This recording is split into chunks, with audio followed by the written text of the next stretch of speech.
যদি আরিসের কথার মানে বুঝে চোখ দুটো গরম করে তাকালো। তবে এই লোককে যে ও কিছু বলতে পারবে না এটা জেনে ইগনোর করে চলে যেতে। আরিশ যুথিকে বারবার এভাবে ইগনোর করতে দেখে নিজেকে বারবার স্বাভাবিক অবস্থায় রাখতে চেয়েও রাখতে পারছিল না। সে তো এসেছিল তার মুখে একটু ভালোবাসা দেবে বলে, তাকে একটু আদর করবে বলে, কিন্তু এই মেয়ে তাকে কোনোদিনও স্বাভাবিক অবস্থায় থাকতে দেবে না। আরিশ রাগে শূন্য হয়ে ওকে টেনে মুহূর্তে দেয়ালের সাথে চেপে ও ঠোঁটে ঠোঁট মিশিয়ে দিতেই যুথি আরিশের থেকে ছাড়া পাওয়ার জন্য ছটফট করতে আরিশ ওকে ছাড়ল না, বরং নিজের রাগ কমানোর জন্য সেই সমস্ত রাগ যুথির ঠোঁটের উপর ছাড়ল। আরিশের এমন সময় রাগ কমে আসতেই যুথি ঠোঁট ছেড়ে উঠে ওর মুখের দিকে তাকিয়ে বলল, আমি ততক্ষণে স্বাভাবিক থাকবো যতক্ষণ পর্যন্ত তুই আমাকে স্বাভাবিক রাখতে সাহায্য করবে। অন্যতে মনে রাখিস, তোকে আমি এক চুল পরিমাণও ছাড় দেব না। দরকার হয় তোকে মেরে নিচে মরব, তবু আমার অবাধ্যতা হতে দেব না। আরিশ কথাগুলো বলতেই যুথি মুখ ফিরিয়ে অন্য পাশে তাকালো। তার চোখ থেকে টপটপ করে পানি ঝরল। তার এসব শুনতে ভালো লাগছে না, তাই অন্য পাশ তাকাতেই আরিশ বারবার নিজের রাগকে স্বাভাবিক রাখতে চেয়েও পারল না। যুথির মুখ ফিরানো দেখে নিভে যাওয়া রাগটা পুনরায় মস্তিষ্কে জাগ্রত হতেই আরিশ ওকে ওর দুবাহু চেপে চেঁচিয়ে বলল, বউয়ের বাচ্চা, তোর সাহস কি করে আমাকে ইগনোর করার, অন্যদিকে মুখ ফিরিয়ে থাকার, বল। যুথি ভয়ে সিটিয়ে মনে কিছুটা সাহস সঞ্চয় করে বলল, আপনি আমাকে এভাবে ঘরবন্দি করে রাখবেন কতদিন? শুনুন, আপনি যদি জোর করে আমার উপর অধিকার খাটাতে আসেন তাহলে আমি নিজেকে শেষ করে দেব। যুথির এমন কথায় আরিশ তাদের দাঁত চেপে যুথির চুলের মুঠি ধরে ওর চিবুক চেপে বলল, একটুখানি পটুলি বলে কিনা নিজেকে শেষ করে দিবে? মনে যাচ্ছে তুলতুলে নরম গালে চাপড়ে লাল করে দে। আরিশ হঠাৎ ওকে ধাক্কা মেরে বিছানায় ফেলে হাত দুটো মুষ্টি বদ্ধ করে রুম থেকে বেরিয়ে পুনরায় আবারও বাহির থেকে পিনলক সেট আপ করে দিল। কারণ এই মেয়ের সামনে থাকলে নির্ঘাত ওর মাথায় রক্ত উঠে যাবে, তখন আবারও আঘাত করবে, পরবর্তীতে সে নিজেই কষ্ট পাবে। যুথি ওভাবেই বালিশের মুখ চেপে ফুপিয়ে কাঁদতে কাঁদতে বলল, কেন এভাবে কষ্ট দিচ্ছেন আমায়? কেন এভাবে ভালোবাসা দহনে পোড়াচ্ছেন? আমি তো আপনাকে ভালোবাসি, তাহলে আপনি কেন বোঝেন না আমার অভিমান, আমার কষ্ট? আপনি যদি আমাকে মেরে কেটে ভাসিয়েও দেন তবুও আমার আপনাকেই চাই। পৃথিবীতে সবচেয়ে নিকৃষ্ট কাজও যদি আপনি আমার সাথে করেন তবুও আপনি আমি আমি এই আপনিটাকেই আপনি বারংবার চাই আমি। কিন্তু আমি নিজেকে আর আপনার কাছে সঁপে দেব না। আমিও দেখবো আপনি যে দেখিয়ে কতদিন আমাকে এভাবে আটকে রাখতে পারেন। আরিশ ইচ্ছে করে রুম থেকে বেরিয়ে গেছে, আর নয়তো এই মেয়েকে আছে আদর করতই। কতদিন হয়ে গেল তার মৌকে সে একান্ত নিজের করে পায় না, তাই কখন কন্ট্রোল হারিয়ে আবারও জোর করে কিছু করলে তখন দেখা যাবে তার বউটা এবার আর 3 দিন নয় বরং 10 দিন অচেতন হয়ে পড়ে থাকবে। কারণ এই অল্প আদর করে সন্তুষ্ট নয়, তার যতক্ষণ পর্যন্ত মন না ভরবে সে তার বউকে আদর করবে। তাই জোর করে নয় বরং দুজনের স্ব ইচ্ছাই পরবর্তীতে হবে। আর রইল বাকি তার মৌ নিজেকে শেষ করে দেওয়ার কথাটা, তাহলে সেটা কোনোদিনও যুথি পারবে না। কারণ সেই সমস্ত কোনো জিনিস আরিশ নিজের রুমে রাখেনি যেটা দিয়ে যুথি নিজেকে আঘাত করতে পারবে। তাই নির্ভয়ে আরিশ রুম ত্যাগ করেছে তৎক্ষণে। আজ 8 দিন হলো জিয়ান লুইজি গ্যান্টেনার খান বাড়ির বিয়ে উপলক্ষে এখানে এসেছেন। যুথির অসুস্থতার জন্য ওনারা এখন পর্যন্ত যেতে পারেননি। এখন যখন যুথি মোটামুটি সুস্থ আছে তাই ওনার ফ্যামিলি নিয়ে সুইজারল্যান্ড ফিরবে বলে গোছগাছ করলে আরিশ ওনাদের যেতে নিষেধ করে। আরও কিছুদিন থাকতে বললে ওনারা থাকার ইচ্ছে পোষণ করলেও ক্যান্টেনার ওনার বিলাসবহুল ব্যবসা আর তার দেখাশোনা করার জন্য আরিশের কথায় স্ত্রী সন্তানকে রেখে সুইজারল্যান্ড ফিরেন। তাতে আরিশ কিছু বলেনি, কি বলবে? কতদিন হলো উনি এখানে এসেছেন, এখন যদি নিজ ব্যবসায় ফিরে তাতে হাত না লাগায় তাহলে সেটা তার রসাতলে যাবে, তাই না? তাই আরিশ তাকে যেতে না করেনি, কারণ ওর মামুনি লুসিয়ান তো ছিলই। তবে আরিশ গ্যান্টেনারকে এয়ারপোর্ট পর্যন্ত ছাড়বে বলে সাথে এসেছে। আরিশ ওনাকে ঠিকঠাক মতো এয়ারপোর্টে রাত 11টার ফ্লাইটে উঠিয়ে দিতে চলে আসে। রোদ রাদীপের রোমের বারান্দায় বসে রাতের আকাশের ঝলঝল করা গোল আকৃতির চারটার দিকে এক দৃষ্টিতে তাকিয়ে আছে। তার কিছুই ভালো লাগছে না। শান্তশিষ্ট ভদ্র মানুষটা এই কদিনে কেমন হিংস্র মানুষে পরিণত হয়েছে। কই, সে তো বাড়ির সবার সাথে আগের মতো স্বাভাবিকই থাকে, তাহলে রোদকে দেখলেই কেন তার বেপরোয়া স্বভাবগুলো জেগে ওঠে? রোদ তো তার কাছে জোর করে ভালোবাসা চাইছে না, বিয়েটা তো তাদের নামের মাত্র। সেটা তো সেদিন বাসর রাতেই রাদীপ তাকে জানিয়ে দিয়েছিল। তাহলে তার আর কিসের আশা রইল? রোদ 4টার দিকে তাকিয়ে আরও হাবিজাবি কত কিছু চিন্তা করে রুমের মধ্যে আসতে দেখে রাদীপ অফিসের জামা কাপড়গুলো খুলছে। রাদীপকে কাপড় চেঞ্জ করতে দেখে রোদ মনে মনে আওড়ালো, উনি আসলো কখন? কই, আমি তো কোনো শব্দ পেলাম না। রোদ সরু চোখে রাদীপের দিকে তাকিয়ে কথাগুলো আওড়ানোর মধ্যে রাদীপ রোদের উপস্থিতি টের পেয়ে ওকে কষ্ট দেওয়ার জন্য বাঁকা হেসে নাক চাপার মতো করে রোদের দিকে ঘুরে বলল, আমার রুম থেকে এমন বাজে গন্ধ আসছে কেন? মনে হচ্ছে কোনো জ্যান্ত পচা জিনিস আমার রুম জুড়ে খুরখুর করছে। বলে রোদের একদম কাছে গিয়ে নাক টেনে ওর শরীরের গন্ধ শুকিয়ে সোজা হয়ে দাঁড়িয়ে চোখ গরম করে রোদকে আবারও বলল, যা ভেবেছিলাম, গন্ধটা তো শরীর থেকেই আসছে। রাদীপের এমন অপমানজনক কথা শুনে রোদ বোকা বনে গিয়ে নিজের শরীরের গন্ধ শুকতে দেখে না কোনো বাজে গন্ধ তার শরীর থেকে আসে না, তাই ছোট ছোট চোখ করে রাদীপের দিকে তাকিয়ে বলল, কই, আমি তো কোনো গন্ধ পাচ্ছি না। ওর কথা সম্পূর্ণ করার আগেই রাদীপ রোদের চিবুক চেপে গম্ভীর কণ্ঠে বলল, বললাম না গন্ধ আসছে, তুই এক্ষুনি গোসল করবি, আর নয়তো তোকে। এতটুকু বলে ঘাটটা কাত করে বাঁকা হেসে বলল, তোর ওই নরম গাল চাপড়ে লাল করে দেব। কি আর করার, এখন রোদ যদি রাদীপের কথা না শোনে তখন ঠিকই এই লোকটা তাকে মন্দরমে তার নরম গাল দুটো থাপড়ে লাল করে দেবে। তাই রাদীপের থেকে চোখ সরিয়ে মাথাটা নিচু করে বলল, ঠিক আছে, আমি গোসল করছি। বলে রোদ জামা কাপড় না নিয়ে ওয়াশরুমে চলে যায়। রোদ চলে যেতেই রাদীপ সেদিকে তাকিয়ে আবারও বাঁকা হাসলো, অতপর মনে মনে আওড়ালো, সবে তো মাত্র শুরু, তোর জীবনটা আমি একদম নরক বানিয়ে জ্বালিয়ে ছাই করে দেব, তখন বুঝবি আমাকে বিয়ে করার কত মজা। রোদ প্রায় 20-22 মিনিট গোসল শেষ করে জামা কাপড় পরতে নিলে দেখে ও কোনো জামা কাপড় না নিয়ে গোসলে ঢুকেছে। এটা দেখে রোদ নিজেই নিজের উপর বিরক্ত হলো। পুরো ওয়াশরুম জুড়ে একটা তোয়ালে ছাড়া আর কোনো শুকনো কাপড় নেই। রোদ ভেবে পায় না এখন সে কি করবে, তাই কোনো উপায়ন্তর না পেয়ে ভিজা কাপড় চেঞ্জ করে তোয়ালেটা গোল করে পেঁচিয়ে ওয়াশরুম থেকে বেরোনোর জন্য রুমের ভেতর উকি মেরে দেখলো রাদীপ আছে কিনা। রাদীপের কোনো ছায়া বস্তু না পেয়ে স্বস্তির নিঃশ্বাস ফেলে ওয়াশরুম থেকে বেরিয়ে কাভার্ড পর্যন্ত আসতেই রুমের বারান্দা থেকে কারো রুমে ঢোকার শব্দ পেয়ে রোদ তৎক্ষণে ঘুরে সেদিকে তাকাতেই দেখে রাদীপ ওর দিকে কেমন করে তাকিয়ে। এটা দেখে রোদ ও কি পরে রাদীপের সামনে দাঁড়িয়ে আছে সেটা না ভেবেই তুতলিয়ে বলল, গোসল করেছি তো, এখন আর আমার গা থেকে গন্ধ আসছে না, সত্যি বলছে। রিনঝিন থমথমা বাতাস, শহরের রাস্তা জুড়ে ল্যাম্পপোস্টের হলুদ আলোয় আলোকিত। শহরের ব্যস্ত রাস্তায় গাড়ি চলাচলের তীব্র হর্নের শব্দ, প্রতিটা জায়গা মুখরিত হচ্ছে। এই সময় ফারি নিজ রুমে বসে ফোনে মাই ফল্ট মুভি দেখছে আর চোখ জোড়া শুরু করে ডান হাতের তর্জনীর আঙুলের নখ দাঁত দিয়ে কাটছে। এমন সময় ফারির মনে হলো পেছন থেকে কেউ ওকে সাপের মতো পেঁচিয়ে নিচ্ছে। ওর এমনটা মনে হতেই ভয়ের ধর ফরিয়ে উঠে হাতের মোবাইলটা হাত থেকে ফেলে দিয়ে যে চিৎকার করতে নেবে এমন সময় কেউ ওর কানের কাছে ফিসফিস করে বলল, don't be friend my girl, I am here. লুসিয়ানের এমন নেশাতুর কথা শুনে ফারি ঘাড় ঘুরিয়ে ওর চোখের দিকে তাকাতেই দেখে লুসিয়ান কেমন চোখ করে ওর ঠোঁটের দিকে ঝুঁকে আসে। এটা দেখে ফারি সাথে সাথে লুসিয়ানের দৃষ্টি থেকে মুখ ঘুরিয়ে অন্য পাশে সরিয়ে নিল। ফারিকে হঠাৎ এভাবে মুখ ঘুরিয়ে নিতে দেখে লুসিয়ান কপাল কুঁচকে ওর দিকে আরেকটু ঝুঁকতেই ফারি লুসিয়ানকে নিজের থেকে ঠেলে সরাতে চেয়ে বলল, এটা ঠিক হচ্ছে না, হুটহাট করে এভাবে অনুমতি না নিয়েই। ফারি কথাটা সম্পূর্ণ শেষও করতে পারল না, তার আগেই লুসিয়ান ওকে টেনে বিছানায় ফেলে ফারিয়াকে নিচে রেখে ওর উপরে লুসিয়ান উঠিয়ে ফারির কানের কাছে মুখ নিয়ে ফিসফিসিয়ে বলল, Foreign boys are liked, but their romance is not liked. It's very bad, my girl. Lucien কথাটা শেষ করে বিপরীত হয়ে ফারির কোনো তোর কথা না শুনে ওর নরম তুলতুলে গোলাপি ঠোঁট দুটো নিজের আয়ত্তে নিয়ে চুমু খেতে আরম্ভ করলো। লুসিয়ানের এমন কাজে ফারি ওর থেকে ছাড়া পেতে ছটফট করতেই লুসিয়ান নিজেই ওর থেকে সরে এলো। লুসিয়ানের থেকে সরে আসতেই ফারি মুখটা আবারও ঘুরিয়ে অন্যপাশ করতেই লুসিয়ান বেশ বিরক্ত হয়েই বলল, সমস্যা কি তোমার? কয়েকদিন যাবৎ এমন করছো কেন? লুসিয়ানের এমন গম্ভীরনীয় কণ্ঠে মাথাটা লুসিয়ানের দিক করে ছোট ছোট চোখ করে তাকালো লুসিয়ানের চোখের দিকে। তার কিছু বলার ভাষা নেই।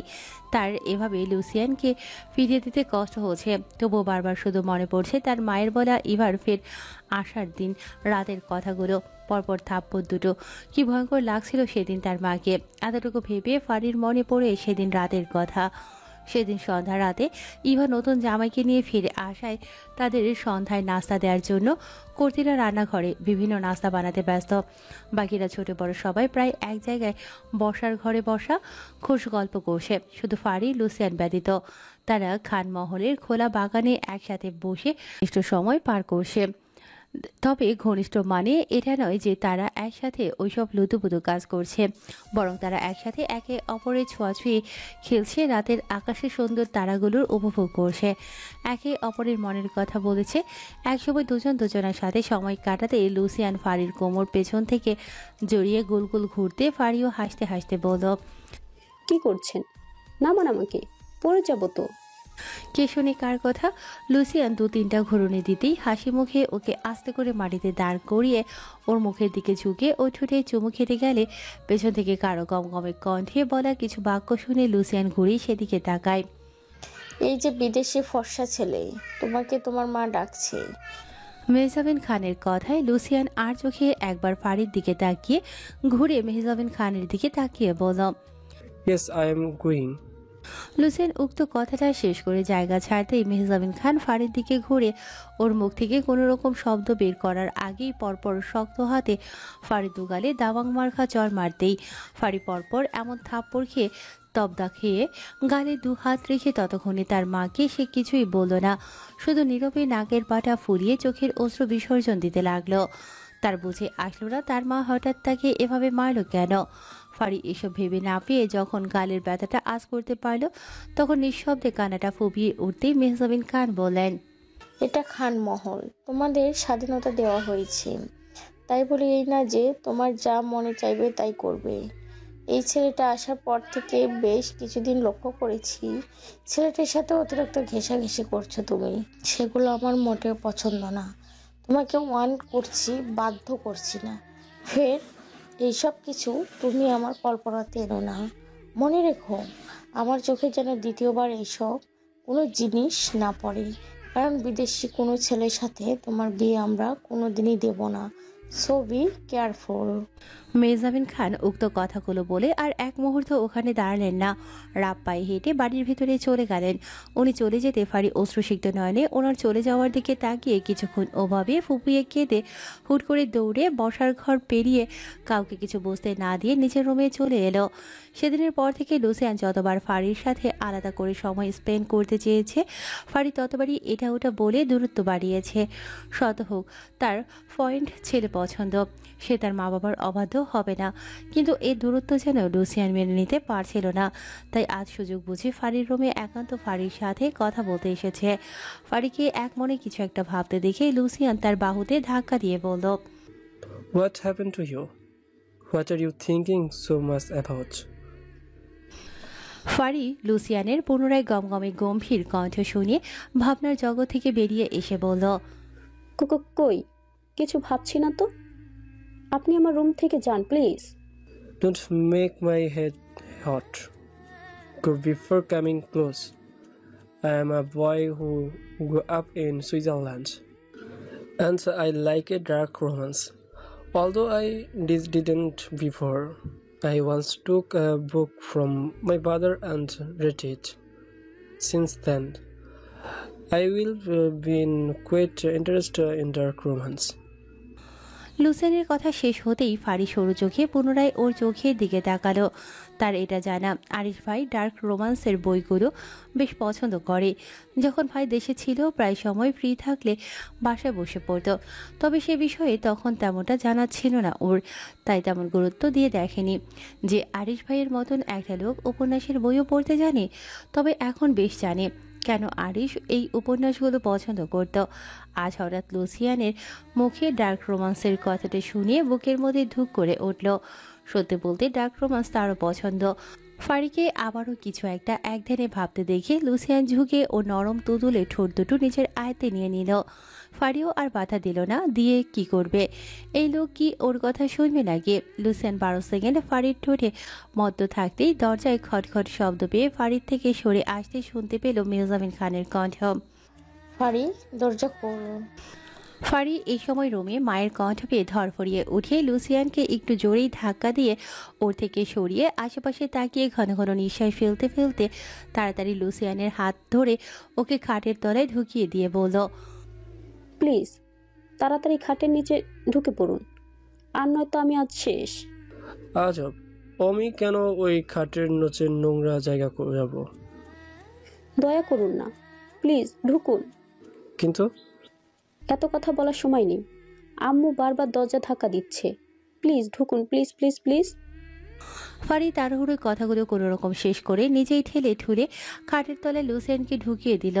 অতপর চোখে মুখের জড়ো হওয়া ঘামগুলো শরীরের ওড়না দ্বারা মুছে দরজাটা খুলে দিতেই মির্জামিন খান ভিতরে ঢুকে চারপাশটা দেখে ওর দিকে তাকিয়ে ভ্রু উসকে বলল, কার সাথে কথা বলছিলে তুমি এতক্ষণ? ফারি মায়ের কথায় পরপর ঢোক গিলে হাসার চেষ্টা করে বলল, কই আম্মু, আমি তো কারোর সাথে কথা বলছি না। কিন্তু আমি তো স্পষ্ট শুনছিলাম তুমি কাউকে চলে যেতে বলছিলে। ফারি মেহজাবিনের এমন কথায় পরনের স্কার্টটা খামচে ধরে ঋণী নিয়ে বলল, ওহ ওহ, তুমি এই কথাটা বলছো? আমি তো ফোনে মুভি দেখছিলাম, আর ভিলেন তাকে চলে যেতে বলছিলাম, যেন নায়কের সাথে নায়িকার মিল হয়। কিন্তু আমার তো মনে হলো তুমি কারোর সাথে কথা বলছিলে। আরে আম্মু, তুমি আমাকে এভাবে অবিশ্বাস করছো কেন? আমি রুম আটকে কার সাথে কথা বলবো?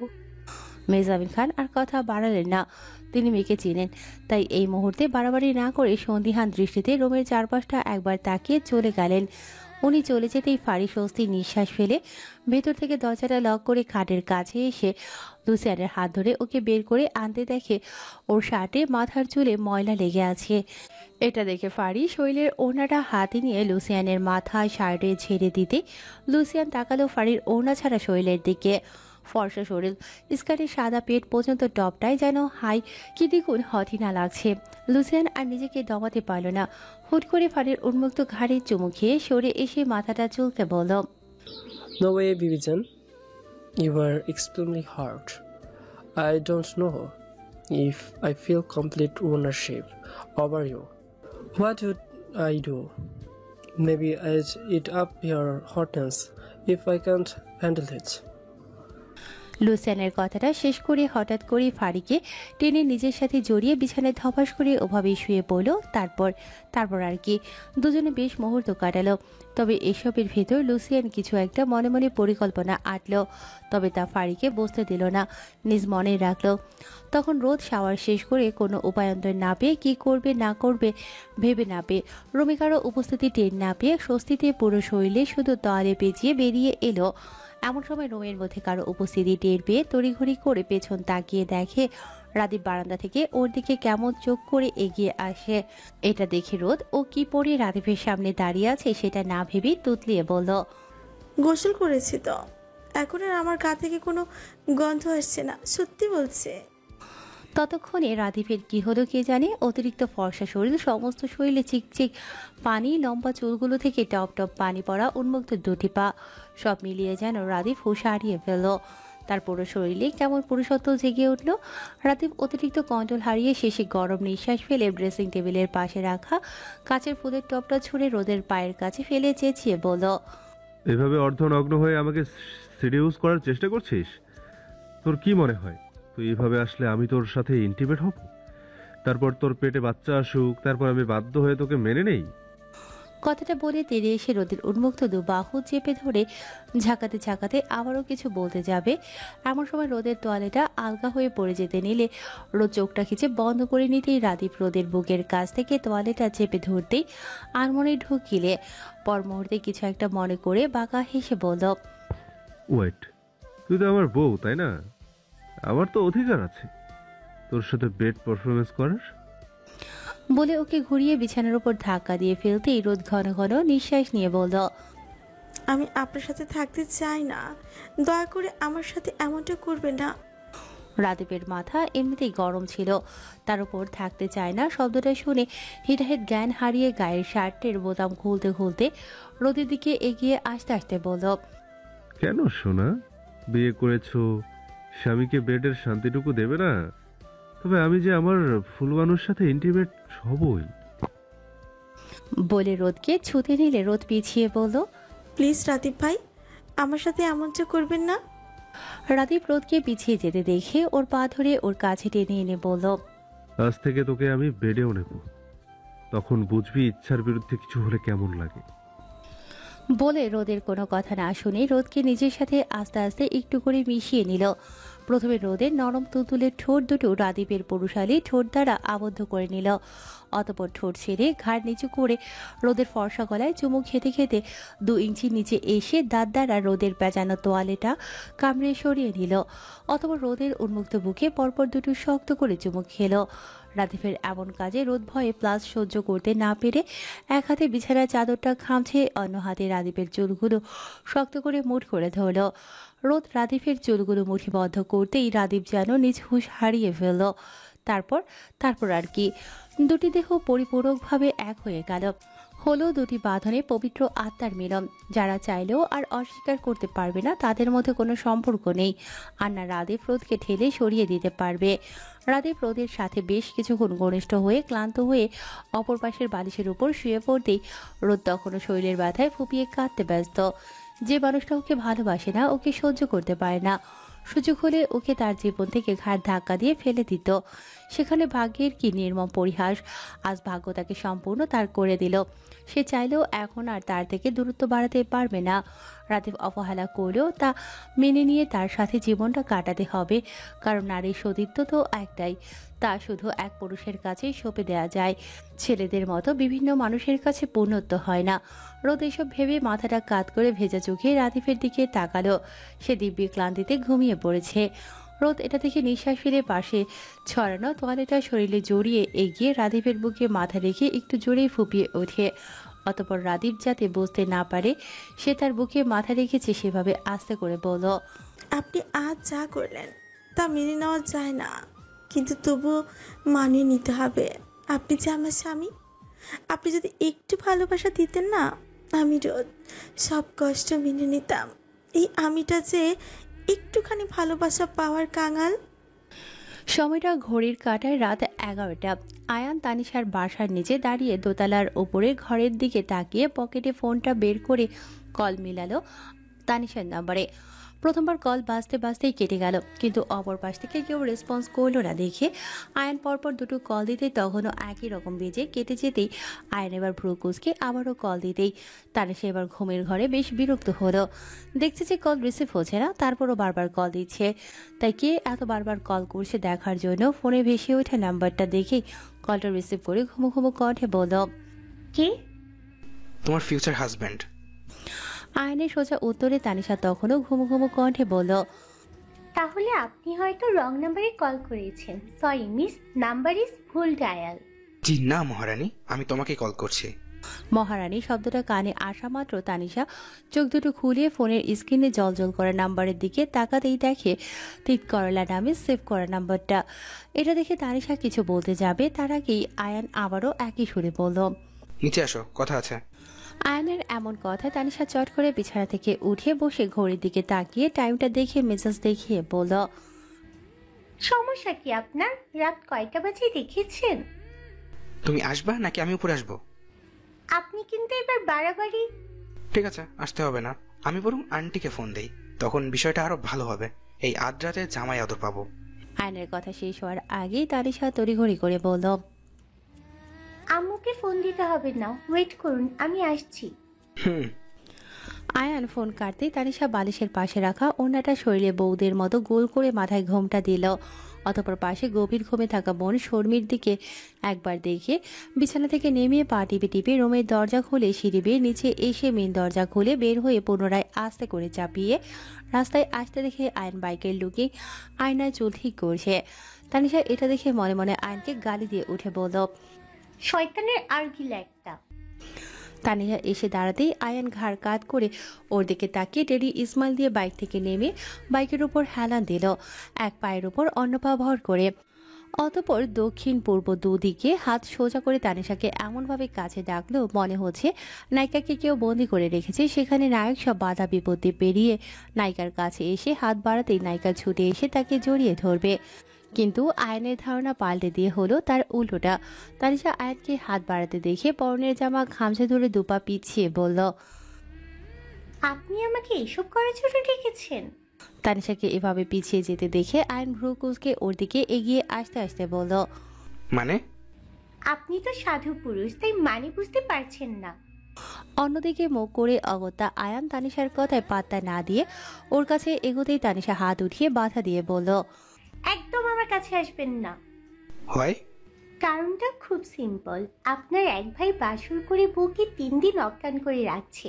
আপনিও তো তারই ভাই। আপনাকে কি বিশ্বাস আছে যে আপনি আমাকে 10 দিন অজ্ঞান করে রাখবেন না?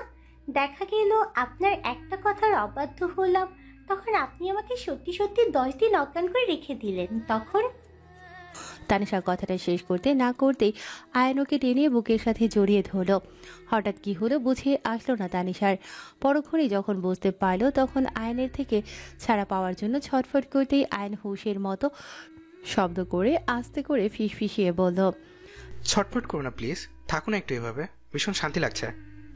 তানিশা আয়নের এহেন কথায় কেমন শীতল বরফ হয়ে জমে গেল। তার হঠাৎ কি হলো কে জানে। আয়ন তানিশাকে ছটফট করা বন্ধ করতে দেখে বেশ কিছুক্ষণ জড়িয়ে থেকে ওর দুবাহুতে হাত রেখে সামনে এনে দু হাত দ্বারা তানিশার নরম গাল দুটো হাতের মধ্যেও আবদ্ধ করে। পরপর এগালে ওগালে নাকে কপালে শব্দহীন চুমু খেলো। অতপর আবারও বুকের সাথে জড়িয়ে বলল, আমি খুবই সামান্য, তবে ভালোবাসাটা তুমি পিওর পাবে। আমার কেমন যেন লাগছে। তানিশা কথাটা বলা মাত্র আয়ন ওকে সাথে সাথেই ছেড়ে দিল। সে কোনো বিষয়ে জোর করতে রাজি নয়। যখন তার ভালোবাসার মানুষটা তার কাছে সায় জানাবে তখন সে ঘনিষ্ঠতা বাড়াবে, তার আগে নয়। কারণ মানুষটা তো দিন শেষ তারই, তাই না? সেখানে জোর জবরদস্তি করার বিষয়টা দৃষ্টিকটু দেখায়।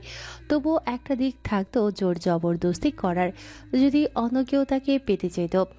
যেখানে মানুষটা তারই হবে সেখানে জোর জবরদস্তি শব্দটা আসেই না।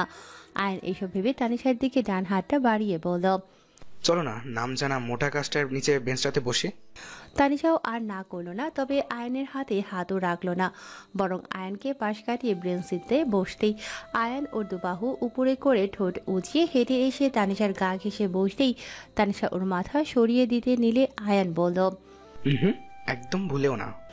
তানিশাও আর সরালো না, কারণ সে তো জানে এই ব্যক্তির স্বভাব। সে যতবার সরাবে এই ব্যক্তি ততবার ওর কাঁধে মাথা রাখবে। তাই চুপচাপ বসে থাকতে আয়ন হঠাৎ গেয়ে উঠল, আজ এই দিনটা হোক দুজনের ভালোবাসাতে আরো মধুময়। বাইরের রাজনীতির কোলাহল পেরিয়ে মাত্রই খানমহলে এসেছে আরিফ। সে বিকেলের পর থেকে বাহিরে আসায় ব্যস্ততার ওপর ব্যস্ততা। জীবনটাই কেমন ধূলিকণার মতো হয়ে গেছে।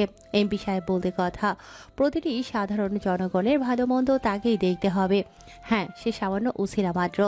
রিজিক তো আল্লাহ দেয় তাদের, তার উপর শত্রুর তো অভাব নেই। যে যেখানে থেকে পারছে হামলে নেওয়ার চেষ্টা করছে। তবে আরিফের ইলেকট্রনিক বুদ্ধির সাথে পেরিয়ে উঠতে পারছে না। এই তো সেদিনও আমান ও তার লোকেদের সাথে ঝামেলা হয়েছিল, তবে আমার নিজ থেকেই এসে ক্ষমা চেয়ে গেছে। এতে বেশ অবাক হয়েছিল আয়ান।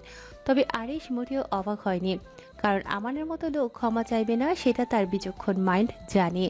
নিশ্চয়ই কোনো ফন্দি এতেই ক্ষমাটা চাইতে এসেছে। তবে আমানের নেক্সট পরিকল্পনা কি সেটাই দেখার পালা। আরিশ KTM RC 390 বাইকটা রাইড করে গাড়ির পার্কিং এরিয়ায় পার্ক করে বাইক থেকে নেমে হাত দ্বারা ঘাড়ের শার্টটা উপরের দিকে তুলে ঝাড়তে ঝাড়তে বসার ঘরে পেরিয়ে রুমে যেতে নিলে সঞ্জিতা খান পিছু ডেকে বলেন, আরিশ আব্বু, ফ্রেশ হয়ে মৌকে নিয়ে খেতে আসো। আরিশ হেঁটে যেতে যেতে উত্তর করল। আরিশ রুমের দরজাটা পিন লক ডায়াল করে রুমে ঢুকতেই দেখে তার মুখ ফুলিয়ে গোল হয়ে বিছানার উপর বসে। আরিশ এটা দেখে তপ্ত নিঃশ্বাস ফেলে দু পকেট ভর্তি কিটক্যাট ডেইরি মিল্ক বের করে বিছানায় ক্যাচ দিতেই যদি চকলেটগুলো দেখেও আরিশের সামনে না দেখার ভান করল। সে কি ভুলে গেছে এ লোকটাকে কতগুলো থাপ্পড় দিয়েছে? একদম না। জ্যোতির মুখ ঘোরানো দেখে আরিশ ফ্রেশ হওয়ার জন্য তোয়ালে নিয়ে ওয়াশরুমে যেতে যেতে বলল, আমি ফ্রেশ হতে যাচ্ছি। অবাধ্য হয়ে একদম রুম থেকে বের হওয়ার সাহস দেখাবি না।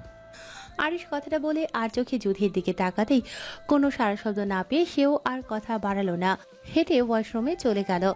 আরিশ ওয়াশরুমের দরজাটা লাগাতেই যুথি সেদিকে তাকিয়ে ভেঙচি কেটে বলল, মোকলেস, চিনি ছাড়া মিষ্টি কুমড়া, আমি এক্ষুনি তোর রুম থেকে চলে যাব। কাদের? বলে উঠে আবারও ভান করে দরজা পর্যন্ত আসতেই চকলেটগুলোর কথা মনে পড়তে ফিরে এসে দু হাতের মধ্যে চকলেটগুলো নিয়ে নিজ রুমে চলে এসে দরজাটা শক্ত করে লাগিয়ে নিঃশ্বাস ফেলে বলল, বালের একখান স্বামী, চলেই তো এলাম, ধরে রাখতে পেরেছেন? বেশ সময় নিয়ে আরিশ ফ্রেশ হয়ে মুখ মুছতে মুছতে বের হয়। বিছানার দিকে তাকাতেই যুথিকে দেখতে না পেয়ে হাত দুটো মুঠিবদ্ধ করে তোয়ালেটা বিছানার উপর ছুঁড়ে মেরে দাঁতে দাঁত চেপে চিবিয়ে চিবিয়ে বলল, অবাধ্য অবাধ্য অবাধ্য হাফুটের বাচ্চা। এই জিনিসটা আমার মোটেও পছন্দ না, যেটা তুই বারবার করে আমাকে রাগিয়ে দিস। আরিশ রাগে ঘন ঘন নিঃশ্বাস ফেলে আবারও বলল, ঠিক আছে, অবাধ্য হয়েছিস না? দেখব কতদিন নিজেকে ঘরে বন্দি করে রাখতে পারিস। বলে রাপ্পাই হেঁটে খাবার খেতে টেবিলে আসে। খানবাড়ি সবার খাওয়া দাওয়া শেষ। রাতে যে যার রুমে চলে যেতেই যুথি পেটের ক্ষুধায় ঘর থেকে বেরিয়ে চুপি চুপি টেবিলে এসে বসার ঘরে কোনো রকম একবার দেখে দ্রুত পায়ে ফ্রিজের কাছে এসে খাবার তুলে পুনরায় রুমে চলে যেতেই পেছন ফেলে গেল আরিশকে। সে যখন খাবার নিতে নিচে এসেছিল তখন আরিশ লিভিং রুমের পেছনে সোফায় পায়ের উপর পা তুলে ফোন দেখছিল, যার কারণ যুথির চোখে আরিশ পড়েনি। তবে আরিশ বসার ঘরে কারো উপস্থিতি টের পেয়ে তাকাতেই যুথিকে খাবার নিতে চুপি চুপি আসতে দেখে ভ্রু কুঁচকে ওকেই দেখছিল, কারণ তার জানা সবার খাওয়া হয়ে গেলে তার বোকা মৌটা চুপি চুপি খেতে আসবে, আর তখন সে তার বউকে নিজের কাছে নিয়ে যাবে। কিন্তু আরিশ যুথির পা টিপে টিপে আসা মুহূর্তটা দেখে যুথি কি করে দেখার জন্য তাকিয়ে থাকতেই যুথি ততক্ষণে খাবার নিয়ে রুমে চলে গেছে। বিষয়টা তখন তার স্মরণে এসেছে। আরিশ তার মুখে নাগালে না পেয়ে ডান হাত দ্বারা বা বাঁ হাতে ঘুষি মেরে বলল, শিট, মিস হয়ে গেল। যুথি খাবারগুলো পেট পরে খেয়ে ঢেকুর তুলে আরামসে একটা ঘুম দেওয়ার জন্য বিছানায় গা এলিয়ে দিতে দিতে বলল, একটু মজা বুঝুন মিসেস একে, বউ ছাড়া কেমন লাগে? বলে কুলবালিশটা জড়িয়ে ঘুমানোর চেষ্টা করে 10 মিনিট কাটিয়ে দিতে যুথির চোখে ঘুম ধরা দিল না। তাই বিরক্ত হয়ে পুনরায় আবারও ঘুমানোর চেষ্টা করলো, কিন্তু আগের বারের মতো এবারও 20 মিনিটের মাথায় বিরক্ত হয়ে কুলবালিশটা লাথি মেরে মেঝেতে ফেলে উঠে বসে বলল। এতটুকু বলে ফুসতে ফুসতে আবারও বলল, বালের কোরবালিশ, তুই কি আমার স্বামী? হ্যাঁ, যে আমার শরীরের মধ্যে ঢুকে ঘুমানোর চেষ্টা করছিস? বেয়াদব, তুই জানিস না আমি আমার স্বামীর বুকের মধ্যে ছাড়া ঘুমোতে পারি না? হ্যাঁ, বালের আমার রাগ, বালের অভিমানী, বালের রাগ অভিমানে গুষ্টি কিলাই আমি আমার জামাইয়ের কাছেই ঘুমাবো। খানমহলের প্রতিটা রুমে নীরবতা বিরাজমান। কোনো রুমে না আছে আলো আর না আছে কোনো শব্দ, শুধু হাওয়া হয়ে যাচ্ছে মহলের প্রতিটি মানুষের গভীর ঘুমের নিঃশ্বাস। তবে ঘুম নেই খানমহলের দুটি মানুষের চোখে। ছটফটতা, মানসিক দুর্বলতা, বুকে ব্যথা নিয়ে দু কপদে অস্থিরতায় ভুগছে। একজন যে রাগে দরজা ভেঙে কাছে গেলে পরিস্থিতি বিগড়ে যাবে ভেবে নিজেকে যথাসম্ভব আটকে রাখছে, তো অন্যজন মনের উপর যুদ্ধ করে অনেক কষ্টে নিজেকে আটকে রেখেছে। যদি তখন কোরবালিশটা ছুঁড়ে ফেলে ওটার উপর রাগ ঝাড়ছিল, তখন সব ভুলে স্বামীর বুকে ঘুমাবে বলে বিছানা থেকে নেমে দরজা পর্যন্ত আসতেই পরক্ষণে জামার দুই সাইড খামচে ধরে। আরিশের দেয়া থাপ্পড় রুম বন্দি করে রাখার কথাগুলো মনে আসতেই জায়গায় দাঁড়িয়ে যায়। মন তাকে আরিশের কাছে যেতে বলল, মস্তিষ্ক বলছে, যাস না যুথি, ওই লোকটা তোকে কষ্ট দিয়েছে, তারও শাস্তি পাওয়া উচিত, তোর তাকেও শিক্ষা দেওয়া উচিত। যুথি মনের ইচ্ছেকে প্রাধান্য দিল না, বরং মস্তিষ্কের কথাগুলো স্মরণে রেখে পুনরায় মেঝেতে পড়ে থাকা কুলবালিশটা তুলে বিছানায় শুয়ে এপিট ওপিট করতে লাগলো। এই ভেবে দেরি হলেও ঘুম ঠিকই আসবে, হলো তাই। বেশ কিছুক্ষণ সময় যেতে যুথির একসময় গভীর ঘুমে তলিয়ে যায়।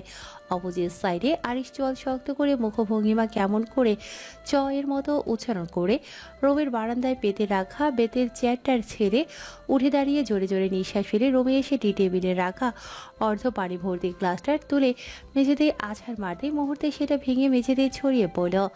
এতেও আরিশ ক্ষান্ত হলো না। অতিরিক্ত রাগ মস্তিষ্কে বিচরণ হতেই পরপর দুটি ঘুষি লাগালো দেয়ালে, যার দরুন আরিশের হিংস্রতা কেবল কমছে নয়, বরং বেড়েই চলেছে। আরিশ তার রেশ ধরে হিংস্র মানবের মতো রাগের তোপে পড়ল, হাফ ফুটের বাচ্চা, আমাকে রাখাস? খোদার কসম, তোকে একবার হাতে না গেলে পাই কথা বলে সুযোগটুকুও দেব না। তোর ঘাটতার আমি যদি পিটিয়ে না কমায় তো। আর রইল বাকি অবাধ্য হওয়ার কথা। তাহলে অবাধ্য হওয়ার সেই বাঁকা রক্তটা টেনে ছিঁড়ে ফেলে তোর সাথে যা করবো স্বেচ্ছায় বারবার ছবি দিবি নিজেকে আমার কাছে। আরিশ এতটুকু বলে পুনরায় নিঃশ্বাস ফেলে চুলগুলো খামচে ধরে চেঁচিয়ে বলল, মৌ, আমার তোকে ছাড়া খালি খালি লাগে, সবকিছু কেমন শেষ করে দিতে মন চায়। আমার নিঃশ্বাস নিতে কষ্ট হয়তো তোকে ছাড়া, বিলিভ ইট। আমার তোকে চাই, মানে তোকে চাই, অ্যাট এনি কস্ট আমার তোকেই লাগবে। শেষ কথাটা বলতে বলতে আরিশ আর পারল না নিজেকে স্বাভাবিক রাখতে। ততক্ষণে মেঝেতে হাঁটু গিরে বসে পড়ে মাথা ঠেকালো খাটের সাথে। তার সত্যি এবার শ্বাস নিতে ভীষণ কষ্ট হচ্ছে, কিছুর একটা অভাব ফিল করছে, নিজেকে কেমন উন্মাদ মনে হচ্ছে। এভাবে আর কিছুক্ষণ থাকলে হয়তো ব্রেন স্ট্রোক করতে পারে। আরিশের কেমন হাত কাঁপছে, চোখ দুটো কেমন রক্ত বর্ণ ধারণ করেছে, ঘাড়ের রগ হাতের রগ কেমন নীলচে বর্ণ হয়ে ফুলে উঠেছে, চুলগুলো এলোমেলো হয়ে ছড়িয়ে ছিটিয়ে আছে। হয়তো অতিরিক্ত রাগে এমনটা হয়ে গেছে। আরিশ অনেক কষ্টে বুকে হাত চেপে উঠে দাঁড়িয়ে দরজা খুলে যুথির রুমের সামনে এসে দরজা নক করে কাতর কণ্ঠে বলল, ও মৌ, মৌরে, আমার তোকে ছেড়ে দম নিতে কষ্ট হয়তো। দরজাটা খোল না যান, দরজাটা খুলে আমার শূন্য বুকে পূর্ণ করে দিয়ে নেবো। তবে আরিশের এমন কাতর কণ্ঠ বলা কথাগুলো হয়তো ঘুমন্ত যুথি শুনল না। যদি শুনতো তাহলে হয়তো সব রাগ ইগো ফেলে ছুটে এসে আরিশের বুকে হামলে পড়তো। আরিশ ভেতর থেকে কোনো সারা শব্দ না পেয়ে যুথির বন্ধ দরজার সামনে বসে পড়ে পুনরায় একই কণ্ঠে বলল, ওইটুকু শরীরে এত রাগ অভিমান আসে কোত্থেকে? মানুষটা তো ওইটুকু, তাহলে আমি বা এমন পাগল হলাম কেন? এইটুকু মেয়ের জন্য? বলে কিছুক্ষণ মাথাটা দরজার সাথে ঠেকিয়ে কিছু একটা ভেবে বলল, ঠিক আছে, তোকে যেহেতু আমি মেরেছি, জোর করে বাসরগুলো অজ্ঞান করেছে, তাহলে তুইও বরং আমার সাথে জোর করে বাসর কর, বাসর করে আমাকে অজ্ঞান করে দে। আর আমি যদি অজ্ঞান হয়ে না পড়ি, মিথ্যা মিথ্যা 3 দিন অজ্ঞান হয়ে পড়ে থাকবো, তাহলে তো হিসাব শোধবোধ।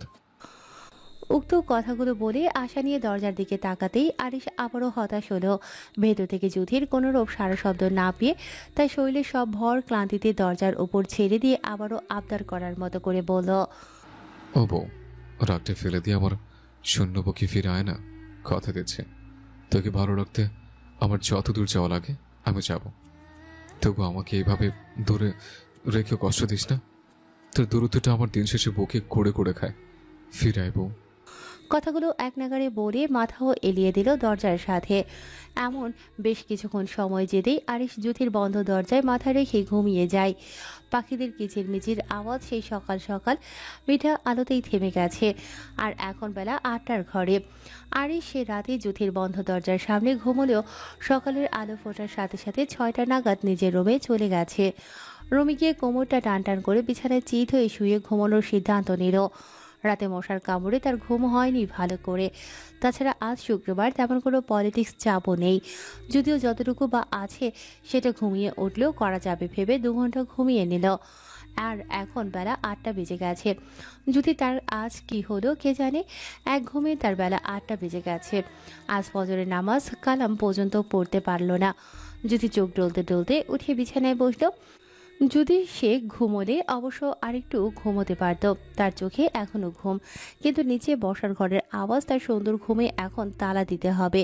এই তো 10-15 মিনিট হয় ফাড়ি এসে দরজা ঢাকিয়ে বলে গেল, তানিশা এসে বসার ঘরে তোর জন্য অপেক্ষা করছে। হয়তো কাজের মহল তাকে নিয়ে আড্ডায় আরো মেতে উঠেছে, তাই হয়তো আওয়াজ একটু জোরেই শোনাচ্ছে, যার দরুন কথা হাসাহাসির শব্দ উপর ঘর অবধি চলে আসে। মেবি যুথি আর বিছানায় গা এলিয়ে বসলো না, উঠে ওয়াশরুমে যাবতীয় কাজ শেষ করে ফ্রেশ হয়ে বের হয়ে একটু ক্রিম আর সাথে সানস্ক্রিন মেখে নিল।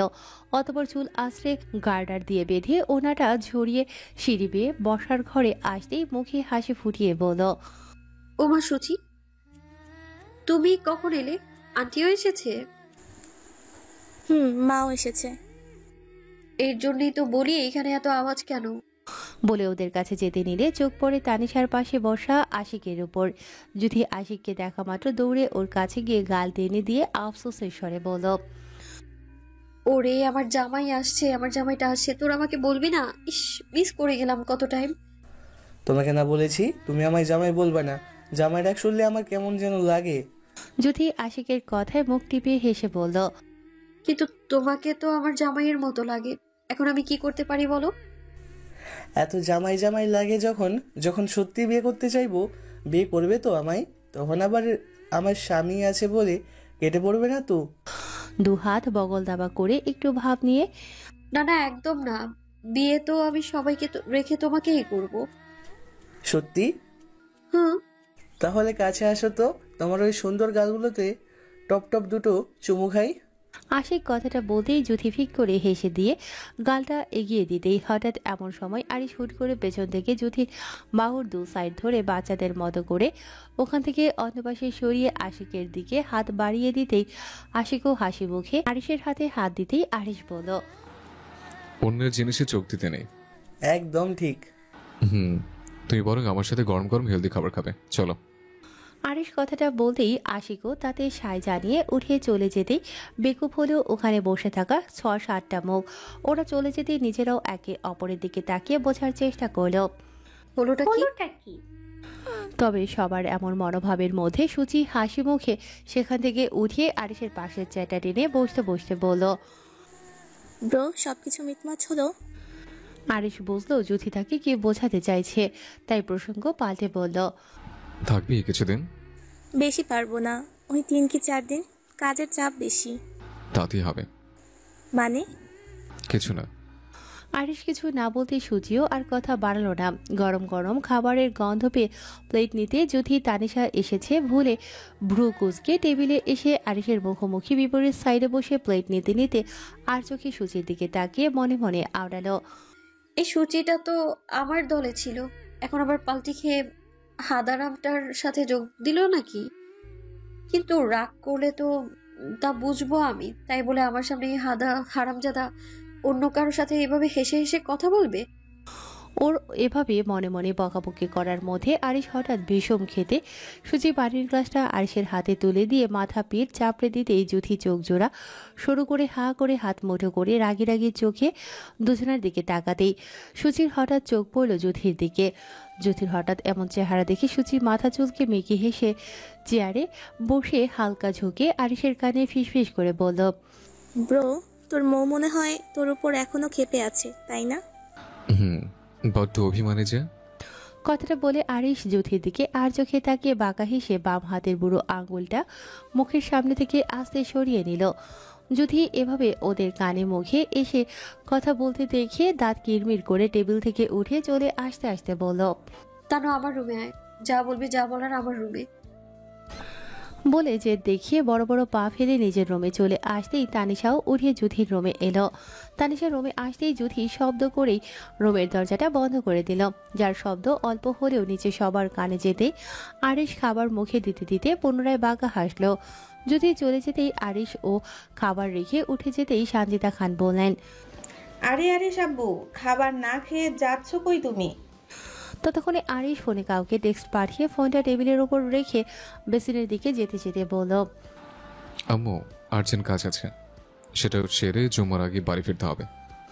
আরিশ কথাটা বলতে উনিও আর কথা বাড়ালেন না। ওদিকে জুথি রুমে এসে গায়ের ওড়নাটা ছুঁড়ে ফেলে ফুঁসতে ফুঁসতে বলল, কত বড় সাহস! জুথিকে শুধু শুধু এভাবে ফুঁসতে দেখে তানিশা বেকুব বনে বলল, আচ্ছা তোর সমস্যাটা কি বলতো? কিছু না বল, তুই চুপ করে থাক, বসে থাক। তানিশার আর কি করার, বেচারি ফোনটা নিয়ে বিছানায় বসতেই জুথি হুট করে ওর হাত থেকে ফোনটা মেরে ছিনিয়ে নিয়ে আরিশের নাম্বারটা উঠিয়ে কল দিতেই আরিশের রেখে যাওয়া ফোনটা টেবিলের উপর বেজে উঠতেই সানজিদা খান ফোনটা হাতে নিতেই কি মনে করে কলটা রিসিভ করে কানে ধরলেন। যদিও উনি সচরাচর আরিশের ফোন ধরেন না, আজ কি মনে করে রিসিভ করলেন কে জানে। তবে উনি রিসিভ করে এমন একটা কথা শুনবে খুনাক্ষরেও বুঝতে পারেননি, কারণ জুথি ফোন রিসিভ হওয়ার সাথে সাথে অপর সাইডে হ্যালো বলার আগেই বলল, হারামজাদা লজ্জা করে না আমার সামনে অন্য মেয়ের সাথে হেসে হেসে কথা বলতে? তোরে তো আমি। ওর সম্পূর্ণ কথা শেষ হওয়ার আগেই সানজিদা খান বললেন, কিন্তু আমি তো তোমার হারামজাদা না, হারামজাদা মা বলছি, মানে তোমার শাশুড়ি। কি? হ্যাঁ। কারণ সানজিদা খান জুথির কণ্ঠ পেয়ে বুঝতে পেরেছিলেন এটা তার গুণধর ছেলের গুণধর বউ মৌ। জুথি ততক্ষণে ফোনটা কেটে দিতেই সানজিদা খান কানের থেকে ফোনটা সরাতেই আরিশ ও হাত ধুয়ে চলে এসে টিস্যু দিয়ে হাত মুছতে মুছতে বলল, কে কল করেছিল আম্মু? Wrong number. সানজিদা খান কথাটা বলতেই আরিশ ওনার থেকে ফোনটা নিয়ে চলে যেতেই উনি একবার দোতলা জ্যোতির রুমের দিকে তাকালেন, অতঃপর নিঃশ্বাস ফেলে নিজ কাজে রান্নাঘরে চলে গেলেন। হে আল্লাহ, সব দুঃখ কি আমার কপালেই থাকে? কেন আমি কল করতে গেলাম? আহাজারি করে কথাগুলো বলতে বলতে মাথায় হাত রেখে তানিশার কাছে বিছানায় বসে পড়তে তানিশা ওর ভাবসাব দেখে মুখ ভেটকে বলল, তখন থেকে দেখছি এমন অদ্ভুত বিহেভিয়ার করছিস কেন? তুই বুঝবি না। ও, আমি না বুঝলে আপনি তো বুঝেন, তাহলে এভাবে করছেন কেন? আমি ফেসে গেছি মাইন্ড কার চিপায়। মানে? আমাকে নিচে যেতে হবে। আমাকেও বাড়ি যেতে হবে। কি? বাড়ি যাব। তাহলে এসেছিলি কেন? তোকে দেখতে। আমি আসতে বলেছিলাম? তুই না বললে আমি আসতে পারি না। এসেছিস যখন, এখন যেতে পারবি না। জানি তো। তাহলে আন্টিকে ফোন করে বলে দে। মাকে বলতে হবে না, তোদের স্বভাব মায়ের জানা। তবে আজ আমি থাকতে পারবো না। ঠিক আছে যা, তবে মনে রাখিস গেলে তোর সাথে আমার সব সম্পর্ক এখানেই শেষ, সাথে আমার বাড়ির সবার। এভাবে বলছিস কেন? কথা ক্লিয়ার, যদি থাকিস তাহলে সম্পর্ক থাকবে, আর নয়তো এখানেই শেষ। আরে বাবা, আমার কথাটা তো বোঝ। কোনো কথা শুনবো না, তুই থাকবি, এটাই ফাইনাল। আমি কি আসলে থাকি না? কিন্তু আমাকে আজ যেতে হবে। কেন? তোকে সেদিন বলেছিলাম না? ও হ্যাঁ, দাঁড়াও, তোমাকে পার্মানেন্ট করার ব্যবস্থা করছি। মানে? আসছে কচি খুকি। মানে জিজ্ঞেস করছে। আমি আয়ান ভাইয়ের সাথে তোর বিয়ের কথা বলছি। তোকে কে বললো আমি তোর ভাইকে বিয়ে করব? জানা আছে আমার। তাকিয়ে মনে মনে ভীষণ খুশি হচ্ছে, আবার আমার সামনে সামনে ঢং করে। তুই একটু বেশি বলছিস না? সত্যি কথা বললেই দোষ না? জুইথা, ধরবাল চিল্লাইস না তো, এমনি টেনশনে আছি। আর তোর আর ভাইয়ের বিয়ে কনফার্ম। তানিশা আর কথা বাড়ালো না। এই পেঁচানো মেয়েটার সাথে যে কথায় পারবে না ভেবে চুপচাপ উঠে দাঁড়াতে জুথি ওর হাত টেনে বলল, যাবি? ঠিক আছে, দুপুরে ভাত খেয়ে যা। কিন্তু ওর কথার মাঝে জুথির ইনোসেন্ট ফেস দেখে আর না করতে পারল না। সে থেকেই গেল দুপুর পর্যন্ত। তানিশা থাকতে রাজি হয়ে যেতে জুথি উঠে দাঁড়ালো সানজিদা খানের কাছে যাওয়ার জন্য। জুথি তানিশাকে নিয়ে বসার ঘরে এসে ওকে সোফায় বসতে বলে নিজে গেল সানজিদা খানের কাছে। গিয়ে ওনার কাছে ঘুরঘুর করার মধ্যেও সানজিদা খান আর চোখে একবার তাকিয়ে বললেন, রান্নাঘরে কাজ কি তোমার? সানজিদা খান কথাটা বলতেই জুথি বোকা হাসি দিয়ে সানজিদা খানকে পেছন থেকে জড়িয়ে বলল, বিশ্বাস করো বড় আম্মু, ও থুরি মা, এই ফোনটা একদম আমি করিনি। হারামজাদা ও বলিনি। আমি কি এসব বলতে পারি বলো? হ্যাঁ তাই তো, এসব তো তুমি বলতেই পারো না। এতটুকু বলে ঘুরে জুথির কান টেনে বলল, তাহলে তুমি বুঝলে কিভাবে কেউ আমাকে কল দিয়ে এই কথাগুলো বলেছে? যদি সত্যি এবার বোকা বনে গেল।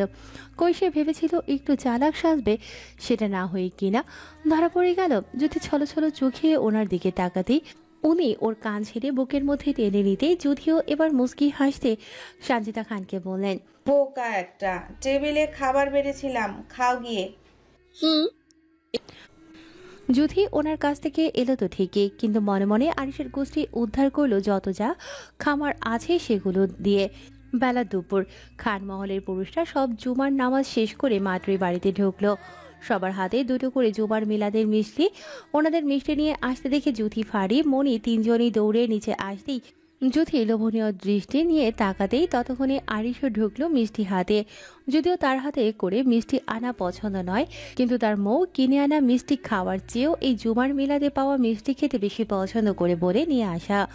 আরিশ মিষ্টি দুটো নিয়ে হাসি মুখে যুথির দিকে বাড়িয়ে দিতে যুথি মুখ ভেঙচি মেরে অন্য পাশে চলে যেতেই আরিশ ও আর দ্বিতীয়বার সাধল না, বরং এগিয়ে সুচির হাতে মিষ্টি দুটো দিয়ে বলল, মৌ যখন খাবে না তাহলে তুই বরং খেয়ে ফেল। বলে যুথির দিকে না তাকিয়ে চলে যেতেই যুথি হা হা করে সেদিকে তাকাতেই মুহূর্তে তার কান্না চলে আসে। কৈশে ভাবলো তার আরিশ ভাই তাকে মিষ্টি সাধবে, সে একটু না খাওয়ার ঢং করবে। সেখানে এটা কি হলো? যদি পুরো ঘটনা স্মরণ করে ফুসতে ফুসতে সুচির কাছে এগিয়ে ওর হাত থেকে মিষ্টিগুলো মেরে ছিনিয়ে নিয়ে ঘন ঘন শ্বাস ফেলতে ফেলতে বলল, এগুলো আমার, তুমি নিয়েছো কেন?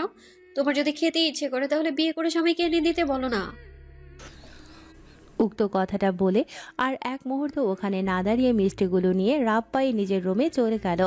এদিকে যুথির এমন কাণ্ডে সুচিত্ত পুরো যুথি মিষ্টিগুলো নিয়ে উপরে আসতেই সেগুলো খেতে খেতে পায়চারি করতে করতে মনে মনে আওড়ালো, আমাকে মারা, জোর করে বাসর করে অজ্ঞান করে রাখা, আবার মিষ্টিগুলো এনে দিল না আমাকে। এর সত্য আমি নিবই, কিন্তু কি করে নিব? ওর এমন পায়চারি করার মধ্যে হঠাৎ করে সেদিনের কথা মনে পড়ল, যেদিন আরিশ ওকে শাড়ি পরিয়ে দিয়েছিল। মেয়েটা কেমন করে তাকিয়েছিল সেদিন, পারলে তো গিলেই খেত।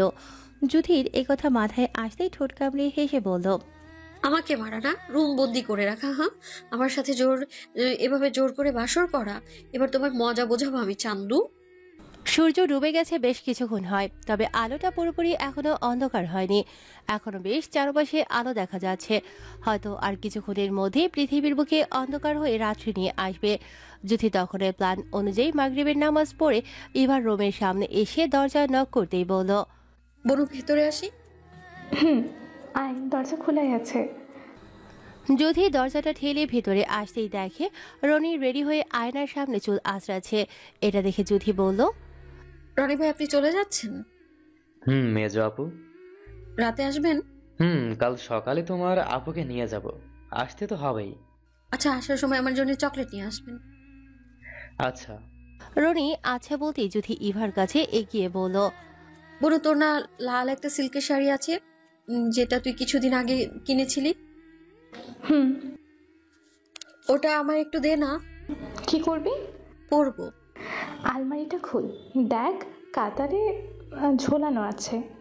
যুথি ইভার কথা মতো আলমারিটার সামনে এসে আলমারিটা খুলে কাতার থেকে শাড়ি, পেটিকোট, ব্লাউজ নিয়ে ইভার দিকে তাকিয়ে ওকে একটা হাসি উপহার দিয়ে বলল, ধন্যবাদ বনু, তোর পরার আগেই শাড়িটা আমি পরে উদ্বোধন করে দিচ্ছি। বলো একটা, যা এবার। যাবই তো, জানি না এখন দুজনে ইয়ে করবা, মানে চুমাচুমির কথা বলছি আর কি। হাজিল, কি বললি তুই? ঠিকই তো বলেছি, না হলে এইভাবে তাড়িয়ে দিচ্ছ কেন? তবে রে, দাঁড়া তুই। ইভাও যুথির কথা সুন্দর একটা হাসি উপহার দিয়ে বলল। কথাটা বলে ইভা উঠতে নিলে যুথি ইভার রুম থেকে ভোর। যুথি চলে যেতেই সত্যি রনি ইভার গালে কপালে চুমু খেয়ে মাথায় হাত বুলিয়ে বলল, বউজান, আপনার কি লাগবে? এবার দুপাশে মাথা নাড়ালো, যার মানে তার কিছু লাগবে না। এবার মাথা নাড়ানো দেখে রনি ঝুঁকে ইভার কোমল ঠোঁট দুটোতে চুমু খেতেই ইভা লজ্জায় সিটিয়ে রনির টি শার্ট খামছে ধরতেই রনি ইভার কানের পাতায় আলতো কামড় দিয়ে বলল, বউজান, এভাবে শার্ট খামচে ধরছেন? আপনাকে তো ছেড়ে যেতে ইচ্ছে করছে না। রাতে এলে আমাকে সামলাতে পারবেন তো? তখন আবার পালাই পালাই করবেন না তো? যদি করেন, আমি কিন্তু আপনাকে ছাড়ছি না। এবার রনির লাগামহীন নির্লজ্জ কথায় ওকে ধাক্কা দিয়ে নিজের থেকে ছাড়িয়ে দূরে দাঁড়িয়ে লাজুক স্বরে বলল, ধুর, অসভ্য লোক, আপনি না বের হবেন তাই জানতো। অসভ্য না হলে কি আর মেয়ের বাবা হতে পারবো? যাবেন আপনি? লজ্জায় দুহাতে কান চেপে ধরে, হ্যাঁ, এখন ঠিক হয়ে যাচ্ছি, তবে রাতে কিন্তু কোনো ছাড় নেই। দুষ্টু লোক, রাতেরটা রাতে দেখা যাবে, মনে থাকে যেন। তখন ইভার রুম থেকে শাড়িটা নিয়ে এসে পরনের জামা কাপড়গুলো খুলে ব্লাউজ, পেটিকোট পরে খুব সুন্দর করে শাড়িটা পুতুলের মতো করে পরে নিল।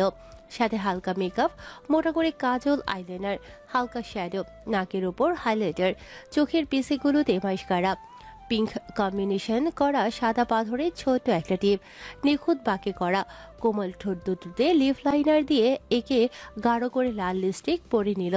ব্যাস, এতেই যুথিকে তাজা লাল গোলাপের মতো লাগছে। হাতে মোটামুটি দুটো রুলি যেন সাজটা আরো বাড়িয়ে তুলেছে। লাল শাড়ি সাজগোজের সাথে আরিশের দেওয়া হীরের লাভ শেপের চেনটাও জলজল করছে।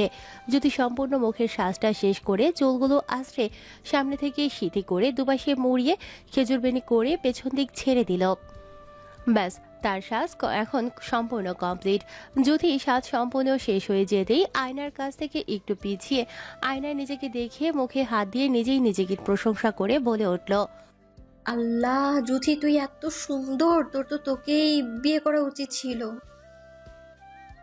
আল্লাহ মনে হয় তোকে অনেক টাইম নিয়ে বানিয়েছে, তাই তুই এত সুন্দর।